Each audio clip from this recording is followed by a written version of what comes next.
GBP হাসপাতালের সামনে থেকে উজ্জীবন ব্যাংকের এক কর্মীকে অপহরণ করে হত্যার চেষ্টার চাঞ্চল্যকর ঘটনা ঘিরে ব্যাপক চাঞ্চল্য। আক্রান্ত যুবকের নাম অমিত দেববর্মা, বয়স 27 বছর। তার বাড়ি বিশ্রামগঞ্জ এলাকায়। কর্মসূত্রে তিনি অভয়নগরে ভাড়া বাড়িতে বসবাস করতেন। ঘটনাটি ঘটে গতকাল গভীর রাতে। আনুমানিক রাত 12টা নাগাদ অমিত তার ভাইয়ের সঙ্গে জিবিপি হাসপাতালের সামনে আসেন। সেই সময় দোকান থেকে কিছু কেনার উদ্দেশ্যে ভাইয়ের কাছ থেকে কিছুটা দূরে যেতেই হাসপাতালের সামনে অবস্থানরত কয়েকজন যুবক তাকে জোর করে একটি গাড়িতে তুলে নিয়ে যায় বলে অভিযোগ। এরপর রাতভর অমিতের কোনো খোঁজ না পেয়ে তার ভাই বিভিন্ন জায়গায় খোঁজাখুঁজি চালালেও কোনো সন্ধান মেলেনি। আজ সকালে শালবাগান এলাকার রাস্তার পাশে প্রাতঃভ্রমণকারীরা অমিত দেববর্মাকে রক্তাক্ত অবস্থায় পড়ে থাকতে দেখে উদ্ধার করে জিবিপি হাসপাতালে নিয়ে আসে। বর্তমানে তিনি জিবিপি হাসপাতালে চিকিৎসাধীন। সাংবাদিকদের মুখোমুখি হয়ে অমিত জানান, তাকে অপহরণ করা হলেও অভিযুক্তদের পরিচয় তিনি এখনও শনাক্ত করতে পারেননি। এদিকে ঘটনার তদন্ত শুরু করেছে এনসিসি থানার পুলিশ। অপহরণ ও হত্যা চেষ্টার পেছনে কারা জড়িত তা খতিয়ে দেখা হচ্ছে। Bureau report, news 24 zone. কালকে আমরা দাদার লোক আসলাম আর কি জিবির আয়ের ছাড়া আমরা জিনিস কিনতে আসলাম আর কি। তো আমি ঠিক করে করতে পারতেছে না যে ক্যান্টিনের সামনে নিয়ে না ও গেটের ঠিক জিবির গেটের সামনে না ওইখানে না প্রবলেম হয়েছিল। তো এখানের ভিতরেই হয়েছিল আমার প্রবলেমটা। তো তারা লোক কথা হয়েছিলাম যে তারা লোক তো কথা তো হয়েছিল আর কি, হয়ে গেছিল। তো এরপরে তারা আমার মানে আমার কথাটা বোধহয় তারা খারাপ লাগছিলো বা এমন হয়েছিল। তারা তো সবাই খাওয়াই না আসলো, মটর খায়া তারা সবাই 4-5 জন মিলে আমার কথা বলতেছিল আর কি। আমার তো তারা তো সাইডে আসলো।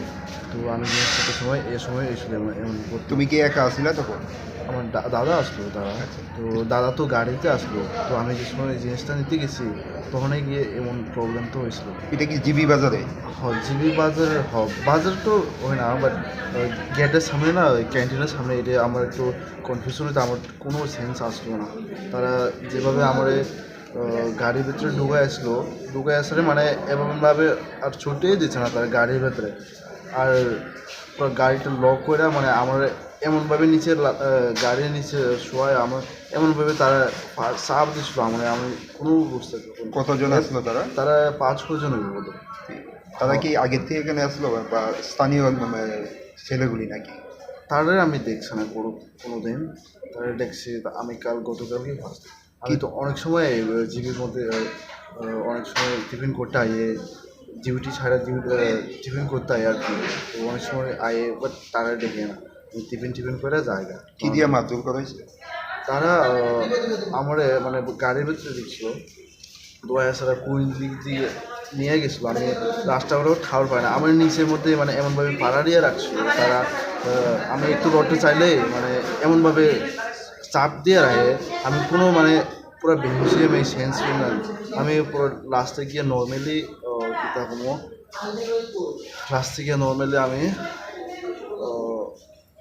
মানে যেমন সেন্স নাই বা বেহুশ হয়ে গেছে এমনটুকু নর্মালি থাকছিলাম। তো এরপরে তারা আমারে রাস্তার মধ্যে দাঁড়ায় ছাড়া আবার মারছে। তারা সবাই মিলিয়ে মারে ছাড়া আবার গাড়ি ধোয়াইছে।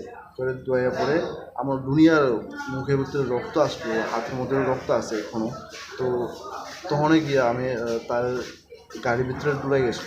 তো লয়ে আবার আমি তো সেন্স এই সময় আমি সেন্স গেছি। কই নিয়ে গেছে তোমার?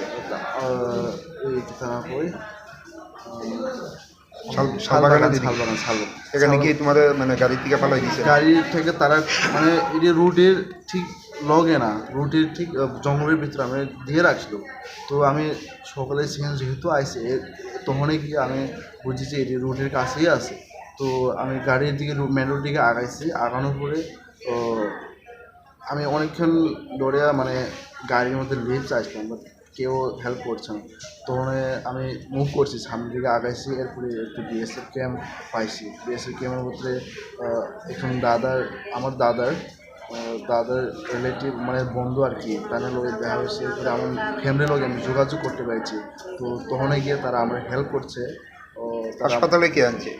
হাসপাতালে মা বাবা তারা আনছে আমার।